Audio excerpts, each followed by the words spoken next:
फिजूल खर्ची पर देश में सियासी घमासान चरम पर है। इस कड़ी में बीजेपी ने लोकसभा में नेता प्रतिपक्ष राहुल गांधी की विदेश यात्रा पर सवाल खड़े किए हैं। बीजेपी ने आरोप लगाया कि राहुल गांधी ने पिछले 22 सालों में 54 मुल्क की यात्राएं की हैं, जिस पर 60 करोड़ रुपए का खर्च आया है। बीजेपी ने राहुल पर यह आरोप अचानक नहीं लगाया है।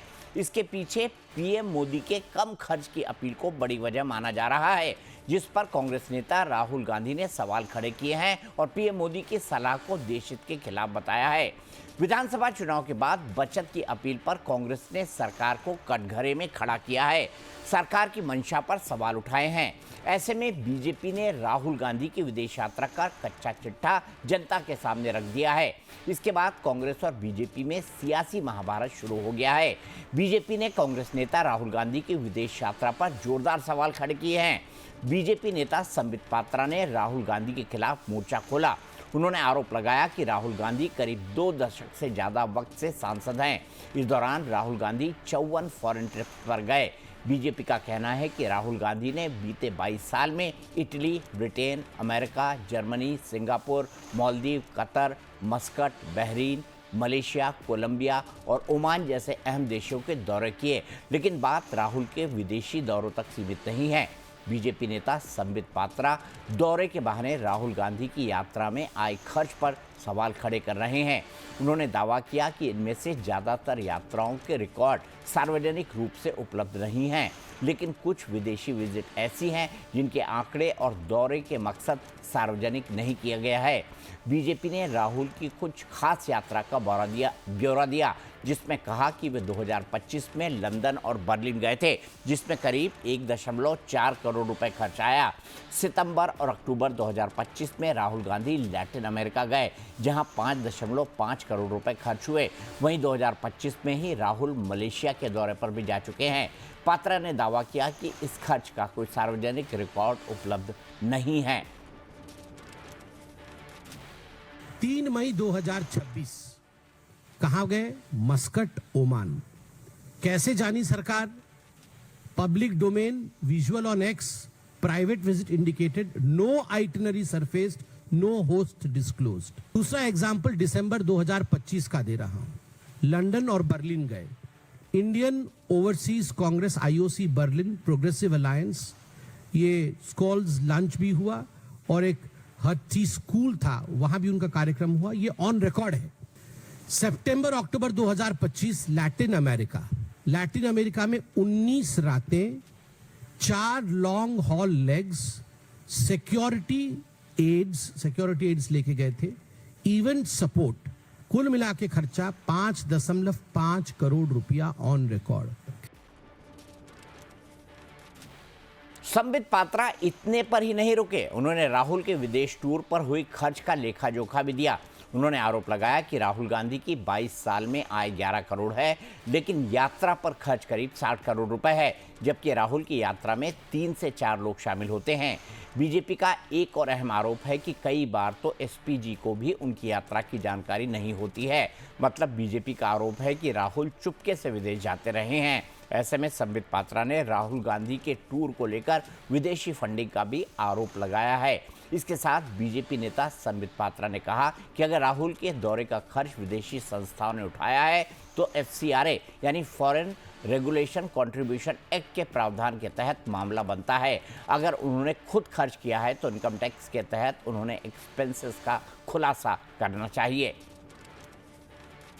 2004 से 2026 तक राहुल गांधी 54 यात्रा जो उनकी रही विदेश की, उसमें उनका खर्चा हुआ है 60 करोड़। 60 करोड़ रुपए का खर्चा राहुल गांधी जी के विदेश यात्रा में रहा है। राहुल गांधी जी ने ये 54 जो फॉरेन यात्रा हमने लेजर में बताया है उसमें लिया था। दूसरा, अगर नहीं लिया था, पर्सनली गए, तो bank statement, credit card, forex purchase trail वो कहां है वो दिखा दीजिए। थर्ड, सेक्शन 29(6) में आईएनसी इंडियन नेशनल कांग्रेस का वो लाइन इलेक्शन कमीशन में दिखा दीजिए जहां आपका खर्चा कांग्रेस वहन कर रही है। Fourth, income tax entry section 69A के अंतर्गत आपने इनकम टैक्स में ये डिस्क्लोज किया है, दिखा दीजिए। फिफ्थ और सबसे लास्ट में जो जो 6 अननेम्ड ट्रिप है सीआरपीएफ लेटर मल्लिकार्जुन खड़गे को 10 सितंबर 2025 को, क्या उसमें ओमान वाला ऐड करने योग्य है?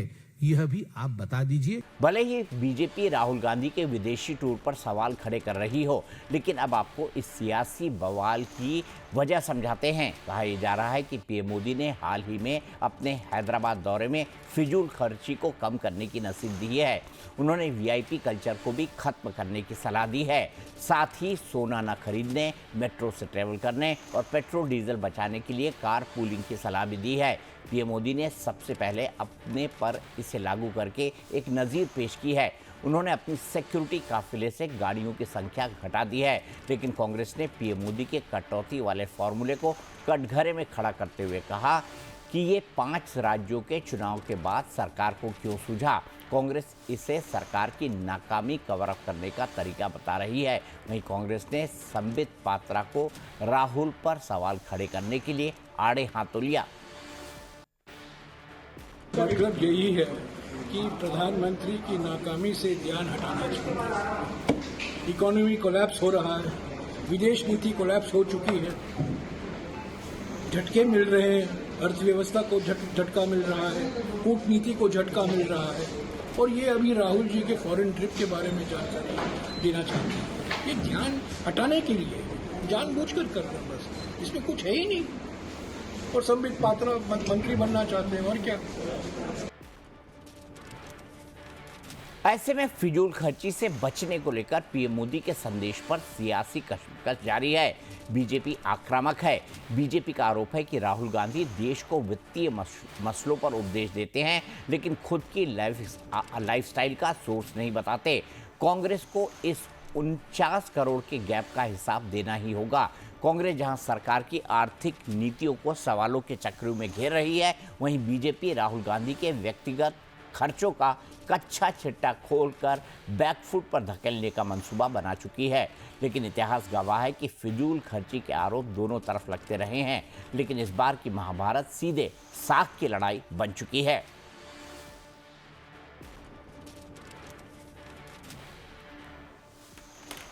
इसी पर बात करने के लिए कांग्रेस प्रवक्ता यश श्रीवास्तव मेरे साथ मौजूद हैं और बीजेपी की प्रवक्ता अनंत अमित जी मेरे साथ हैं। यश, मैं आपसे जानना चाहूंगा, कमाई 10 साल में 11 करोड़, लेकिन 20 साल में खर्चा फॉरेन विजिट पर 60 करोड़, ये क्या है भाई?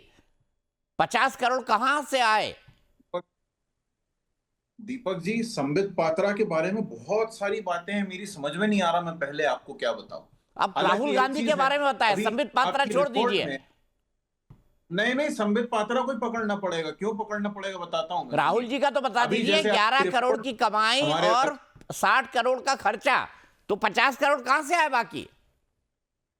वही बता रहा हूं। न्याय यात्रा में राहुल जी ने बीच रोड पे छोटे से काफिले के बीच में, जनता के बीच में खड़े होकर चिल्ला के पूछा था कि प्रधानमंत्री को 1,60,000 रुपए तनख्वाह मिलती है, उसमें इतने कपड़े कहां से बदले जाते हैं? ये भी तो जवाब दिया जाना चाहिए।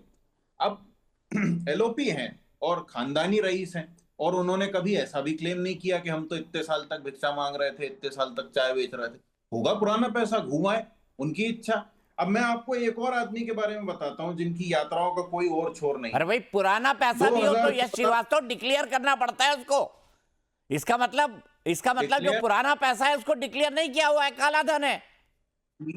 दीपक जी, इस लॉजिक से तो आरएसएस वालों का पता नहीं कितना लंबा मामला बनेगा। अरे मैं आरएसएस की बात नहीं कर रहा हूं, मैं आपके बारे में सवाल कर रहा हूं भाई। और मैं पूछ रहा हूं कि 60 करोड़ का हिसाब पूछने वाले पहले अपना हजारों करोड़ का तो बता दें। 10 साल में बीजेपी के पास पैसा कहां से आ गया? आरएसएस के पास पैसा कहां से आ गया दिल्ली में बड़ी बिल्डिंग तानने का? बीजेपी के हर जगह कार्यालय पे कार्यालय। अभी कल ही मैंने आपको बताया था, गली मोहल्ले के नेता गाड़ियां बदल रहे हैं। कहां से आ रहा है पैसा?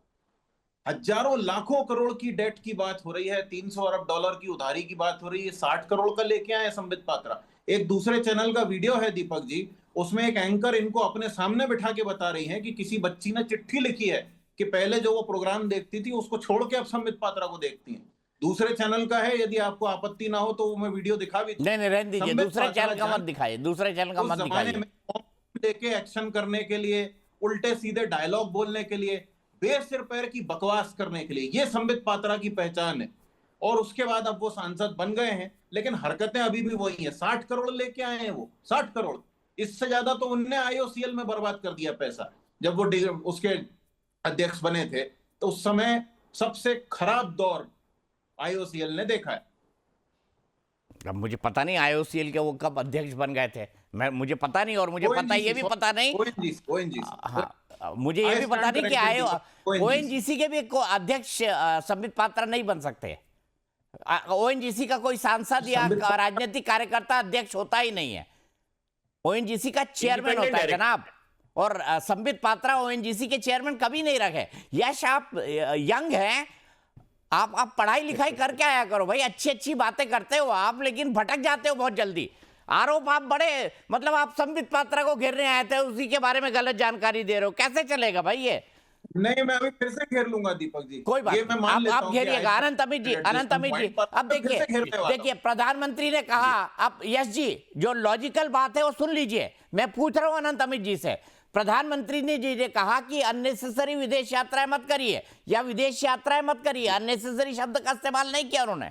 लेकिन प्रधानमंत्री खुद कल से 7 दिन की विशेष विदेश यात्रा पर जा रहे हैं, यूएई जा रहे हैं, 4 अन्य देश यूरोप के जा रहे हैं। तो क्या इसीलिए राहुल गांधी की विदेश यात्राओं का कच्चा चिट्ठा निकाला गया? यश श्रीवास्तव तो नहीं पूछ पा रहे हैं, लेकिन क्या ये वो हेडलाइन मैनेजमेंट है? यश श्रीवास्तव देखिए, आपका काम भी मुझे करना पड़ रहा है। नहीं दीपक जी, मैं सही कह रहा था, बोल लेने दीजिए अनंत अमित को, फिर मैं बताता हूं मैं सही कह रहा था। दीपक जी देखिए, इस देश के एक्सीडेंटल एलओपी, इस देश के राजवंशी परंपरा के संवाहक श्रीमंत श्री राहुल गांधी जी जिस तरीके से राजवंशी परंपरा को आगे बढ़ाते आ रहे, अभी हमारे मित्र ने कहा कि पुराने लोग हैं, पुराना पैसा होगा, तो हम अपने मित्र से पूछना चाहेंगे कि उनका एक व्यापार बता देते उस पुरानी फैमिली का, कि इस देश में उनका कौन सा व्यापार रहा, वो बाद में बताइएगा। आज जिस तरीके से संबित पात्रा जी ने जो प्रश्न उठाए हैं, वो देश की जनता जानना चाहती है। देश की जनता जानना चाहती है कि कमाई 50 पैसा और खर्चा 1 रुपया कहां से हो रहा है। देश की जनता यह जानना चाहती है कि जब पूरा देश स्वर्गीय पूर्व प्रधानमंत्री मनमोहन सिंह के शोक मना रहा था 30 दिसंबर से लेकर 9 जनवरी तक, उस समय भी श्रीमंत राहुल गांधी जी विदेश यात्रा पर थे, और उस दौरान सीआरपीएफ ने लिखा कि माननीय राहुल गांधी जी की विदेश यात्रा के विषय में हमें जानकारी नहीं है, उन्होंने सीक्रेट बोलकर वो विदेश यात्रा पे गए हैं। ये बहुत ही खतरनाक बात है, क्योंकि देश के एलओपी है और हमारी जिम्मेदारी है उनकी सुरक्षा बहाल करना। लेकिन सीआरपीएफ के जवाब पत्र का कोई जवाब माननीय राहुल गांधी जी नहीं देते हैं। इस देश की जनता जानना चाहती है कि किस तरीके से श्रीमंत राहुल गांधी जी इतनी बार विदेश की यात्रा जाते हैं, और जहां पर जाते हैं और जिस तरीके से भारत के विषय में जो जानकारियां देते हैं, वो देश की जनता जानना चाहती है। आप कौन लोगों से मिलते हैं? आप ये बताइए कि सीक्रेट मैटर पे जो व्यक्ति कभी होली नहीं खेला हो, वो अपनी नानी के साथ के लिए इटली जाता है, तो देश की जनता यह जानना चाहती है कि आप देश में तो कभी होली खेले नहीं, कभी गुलाल आपने किसी को लगाया नहीं, कभी गुलाल अपने में लगवाया नहीं, तो फिर आप इटली गुलाल खेलने कैसे चले गए? देश की जनता यह भी जानना चाहती है। देश की जनता तमाम प्रश्नों के साथ आज जिस तरीके से प्रेस कॉन्फ्रेंस में कहा है संबित पात्रा जी ने, तो निश्चित तौर पर सही बातें कही, और देश की जनता को जानने का हक है। क्योंकि एक संवैधानिक पद पे बैठे हुए व्यक्ति जो कि समाज से जुड़ा हुआ है, देश के एलओपी है, तो जब सोशल लाइफ में आदमी होता है तो उसके विषय में सारी जानकारी लोगों को होती है। तो देश की जनता यह जानना चाहती है। और माननीय प्रधानमंत्री जी ने जिस तरीके से जो अनुरोध किया, उन्होंने कोई कानून नहीं बनाया, उन्होंने अनुरोध किया कि खर्चा कम करने से किस तरीके से, और यह अनुरोध उन्होंने पहली बार नहीं किया है, यह जवाहरलाल नेहरू जी के समय से इंदिरा गांधी ने भी किया। तमाम लोगों ने, जब भी देश पे आर्थिक संकट आया है या वैश्विक संकट दुनिया में आया है, तब तक प्रधानमंत्रियों ने ऐसी अपीलें की है।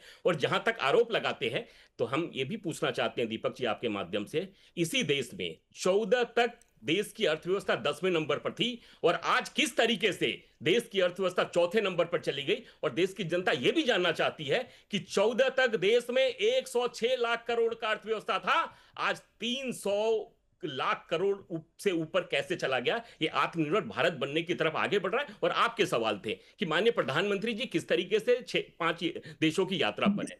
तो देखिए, कूटनीति के तहत प्रधानमंत्री यात्राएं होती है और प्रधानमंत्री के विदेश यात्रा के बाद जिस तरीके से देश मजबूत हुआ है और पूरे दुनिया में देश का डंका बज रहा है, तो ये बता रहा है कि माननीय प्रधानमंत्री जी के नेतृत्व में जो विदेश यात्राएं हो रही हैं, विदेश में जाकर प्रधानमंत्री जी किस तरीके से देश की बात रख रहे हैं और अर्थव्यवस्था को कैसे मजबूत कर रहे हैं, तो ये देश और दुनिया देख रहा है। इसीलिए ये तस्वीर दिखा के फायदा नहीं है यश भाई। जी दीपक जी। ठीक है, यश अभी भी होली पर अटके हुए हैं। यश चलिए, अच्छी बात है, राहुल गांधी होली खेलते हैं। ये कब की तस्वीर है, कौन से नहीं, साल नहीं। की है? ये तो आप मुझसे ज्यादा जानते होंगे। इटली एलओपी की राहुल तस्वीर होगी गांधी ना, वो होली इटली कहते हैं ना खेलने के लिए। अरे रुक जाइए, अभी बताते हैं, आपके वाले का बताते हैं खेल हम। दीपक जी, मैं वही कह रहा था, संबित पात्रा 2017 में ओएनजीसी के इंडिपेंडेंट डायरेक्टर बने थे। डायरेक्टर हाँ, और चेयरमैन में बहुत अंतर होता है। यही मैं यश श्रीवास्तव कह रहा हूं, चेयरमैन, अध्यक्ष जी, और जी। इंडिपेंडेंट डायरेक्टर, इस तीनों में बहुत अंतर होता है। और डायरेक्टर हाँ, का काम, और ओएनजीसी जो है वो देश की नवरत्न कंपनियों में से है। आज तक घाटा नहीं हुआ ओएनजीसी को कभी। वही तो दुख की बात है दीपक जी, कि उसके निदेशक ऐसे हैं। अब सुनिए मैं क्या कह रहा हूं। अब उल्टी बात कर रहे हैं आप। पिछले segment- पहले कुछ बोल रहे थे, अब कुछ बोल रहे हैं कि बड़ा बुरा करा टाइम रहा। नहीं, पहले आपको आईओसीएल याद आया, फिर ओएनजीसी याद आया, फिर चेयरमैन से नहीं, डायरेक्टर याद आ गया। यश, पढ़ाई लिखाई पक्की किया करो। मैंने पहले ओएनजीसी बोला था। सुनिए, इसके IOCL पिछले बोला वाले था आपने। सेगमेंट में मैं आपको शिक्षा की महत्ता पर जोर दे रहा था। क्यों पढ़े लिखे नेताओं का होना जरूरी है, ये बहुत बड़ी बात है। अभी 300 लाख करोड़ की इकोनॉमी बता रहे हैं, पता नहीं, ये भी देखना पड़ेगा, लेकिन इनको ये नहीं मालूम है कि इसी साल की खबर है, एप्पल 4 ट्रिलियन की कंपनी बनके हमसे आगे निकल गया है। इस देश की टोटल जीडीपी से ज्यादा एप्पल की वैल्यू हुई है, क्योंकि हमारे महान प्रधानमंत्री ने हमारे देश की कंपनियां बंद करा दी हैं। मैंने आपको कल बताया था, वीडियोकॉन और माइक्रोमैक्स जैसी कंपनियां थी। माइक्रोमैक्स इस देश में बनी और दुनिया के टॉप 10 में पहुंच गई। अरे वीडियोकॉन घोटालों के कारण बंद हुई भाई। और आरोप यह लगा कि आपके यूपीए 1 और यूपीए 2 में उन्होंने घोटाले किए थे। और आपके वीडियोकॉन के मालिकों से आपकी पार्टी के क्या संबंध दिया, इसीलिए बोलता हूं, थोड़ा पढ़ाई लिखाई करा करो आप। और माइक्रोमैक्स की जो मैक्सिमम फंडिंग थी वो चाइनीज थी। आज मैं आपसे झगड़ रहा हूं, मुझे आपको आनंदमी से झगड़ना चाहिए, आप मुझसे झगड़ रहे हैं। मैं आपसे झगड़ नहीं रहा हूं, मैं तो ये कह रहा हूं कि मेरी तो डिग्री भी असली है दीपक जी, असली डिग्री है मेरे पास। अच्छा, राहुल गांधी की क्या डिग्री है बताइए, कहां पे कॉलेज पढ़ा उन्होंने? राहुल गांधी की डिग्री की लिस्ट बहुत लंबी है। अच्छा बताइए, एक बता दीजिए। उनका एक विषय है एमए फिलोसफी इकोनॉमिक्स, वो फिलोसफी का सब्जेक्ट है, लेकिन उसमें इकोनॉमिक्स भी है, तो याद है ना। ये कहां पढ़ा? कॉलेज बता दीजिए ना, साल बता दीजिए। अभी मैं सब बता दूंगा, पहले मुझे बोलने तो दीजिए आप। तो राहुल गांधी ने भारत में कभी पोस्ट ग्रेजुएशन किया ही नहीं, और एमए भारत में। मैंने अमेरिका कहा दीपक जी, अमेरिका में वो कभी पढ़े ही नहीं कहा, वो यूके में पढ़े, यूएस में पढ़े। अरे यूएस में भी पढ़े हैं दीपक जी। अच्छा, सुनिए, मुझे मेरी बात चलिए, यश के लिए पढ़ लिया, अब मैं नहीं टोकूंगा आपको। चर्चा कर रहे हैं। देश का एक बहुत बड़ा कंसर्न अभी आपकी रिपोर्ट में हमारे वरिष्ठ नेता जयराम रमेश जी ने भी दिया है। अगर उन्होंने कहा है तो हो सकता है उनको कहीं से पता चल रहा हो कि संबित पात्रा जी मंत्री बनना चाहते हैं। देश की हालत सोचिए क्या होगी अगर संबित पात्रा मंत्री बनेंगे। ये हालत है देश की। मैंने आपको पिछले सेगमेंट में कहा था कि शिक्षा बहुत जरूरी है। 60 करोड़ का हिसाब मांगने वाले पहले हमें बताएं 100 साल पुरानी संस्था का हिसाब कहां है? बीजेपी ने 10 साल में इतना पैसा अर्जित किया, उसका हिसाब कहां है? प्रधानमंत्री को 1,60,000 तनख्वाह मिलती है, लेकिन उनके वैभव का स्केल हम एक हफ्ते से नाप रहे हैं। अगर आपका सारा टाइम मिला लिया जाए तो 2-3 दिन, बाकी और भी जगहों पर हम चर्चा कर रहे हैं, आप भी कर ही रहे होंगे। तो ऐसे में 60 करोड़ का हिसाब लेके आने से पहले थोड़ी तो शर्म आनी चाहिए। अगर उसमें 2 जीरो और लगा देना, आप उसको 6,000 करोड़ बना दें, तो भी नरेंद्र मोदी जी की सिर्फ विदेश यात्राओं से वो कम है, या बीजेपी के सिर्फ प्रचार के बजट से वो कम है, या फिर अगर राइट ऑफ की बात की जाए तो उसके आगे तो कुछ भी नहीं है, 0.1% भी नहीं है। 16-17 लाख करोड़ तो सिर्फ राइट ऑफ है। 300 अरब डॉलर का कर्ज है, तो 80 लाख करोड़ सिर्फ शेयर मार्केट में वाइप आउट किया गया है। तो इसीलिए राहुल गांधी को 50 करोड़ अपने इंडिविजुअल खर्च पे जो है अनअकाउंटेड मनी करने का अधिकार है, क्योंकि सरकार ने ये सब किया है।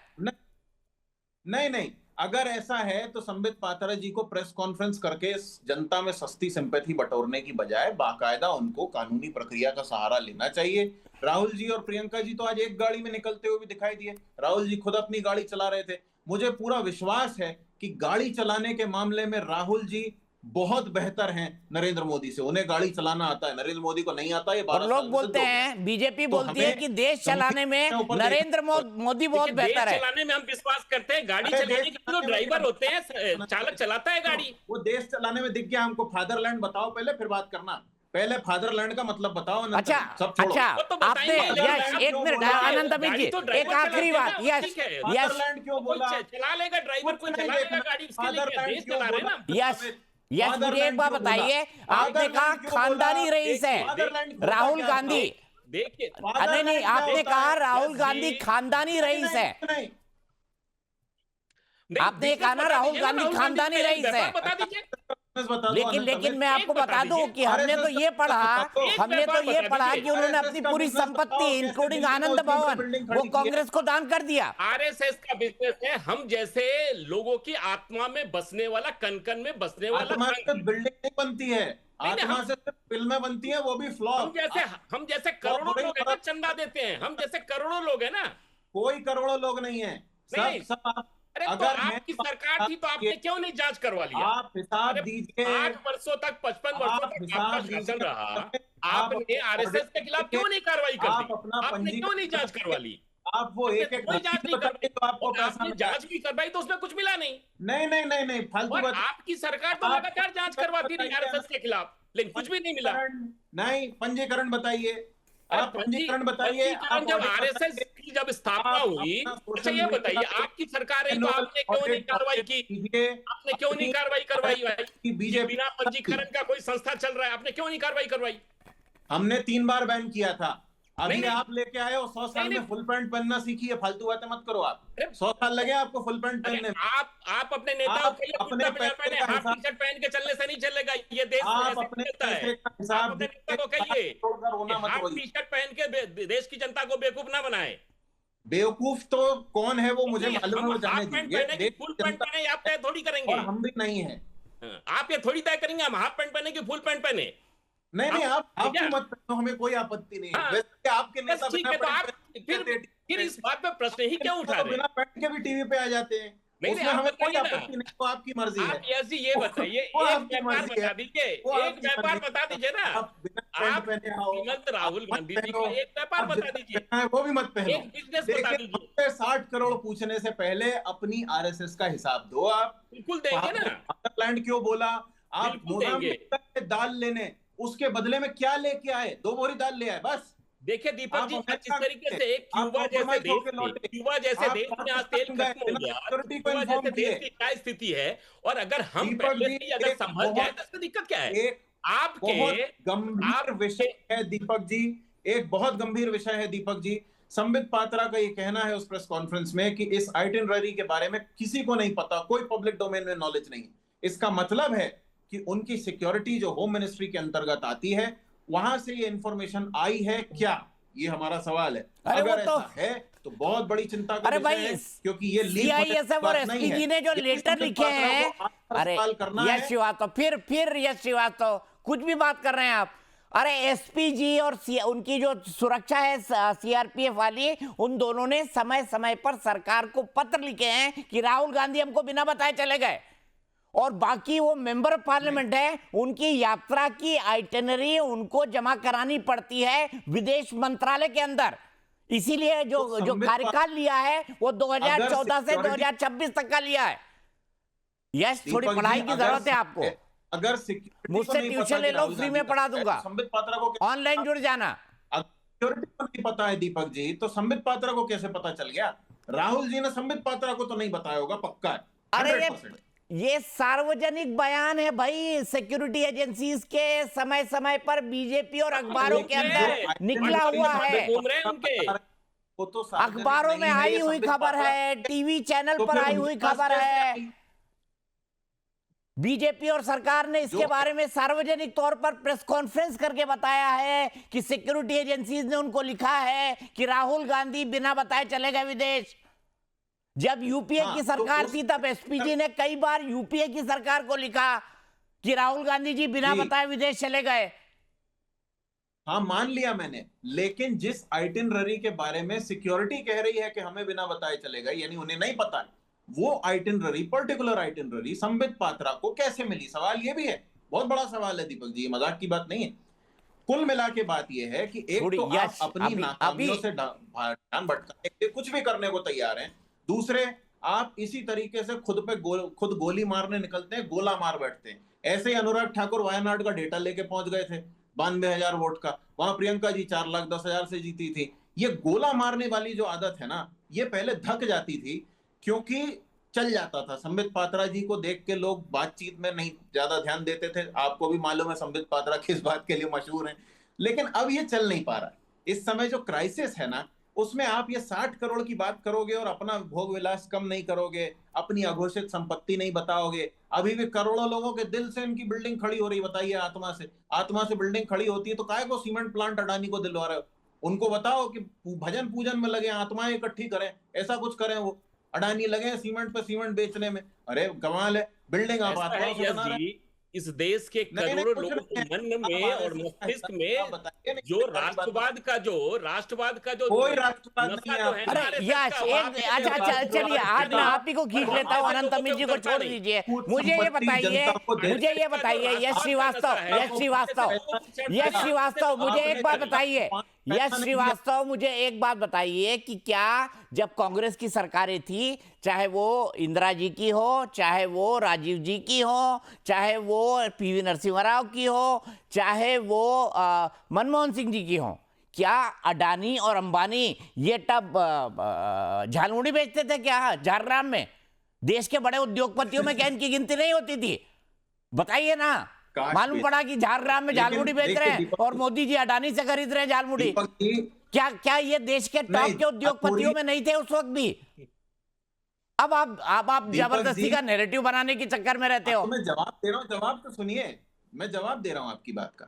ये तब भी बड़े कारोबारी थे, कितने थे वो एक अलग बात है, अडानी इतने बड़े नहीं थे। सवाल उठता है तब जब कोई 695 से सीधे वर्ल्ड नंबर 2 पे पहुंच जाए अचानक 6-7 साल में, तब सवाल उठता है। अंबानी और अडानी को पूरा इस सरकार ने सब कुछ पकड़ा दिया। वन तारा प्रोजेक्ट में जो चीजें आई हैं, प्राइवेट जू और पता नहीं क्या क्या, वो भी सवालों के घेरे में है। हालांकि बहुत ज्यादा चर्चा उस पर नहीं हो रही है। क्या इस बात देश करते में हैं? किसी को भी सुप्रीम प्राइवेट कोर्ट जू ने की वनतारा इजाजत को नहीं। ओके किया है। यस जी, पढ़ लिया करिए कुछ। सुप्रीम कोर्ट ने कहा है कि वनतारा में जो कुछ हुआ वो पूरी तरह सही और लीगल है। बाकायदा सुप्रीम कोर्ट में पिटीशन लगी थी। दीपक जी, उसको सुप्रीम कोर्ट तक जाना पड़ा। इसके पहले प्राइवेट जू का आइडिया किसी को नहीं आया।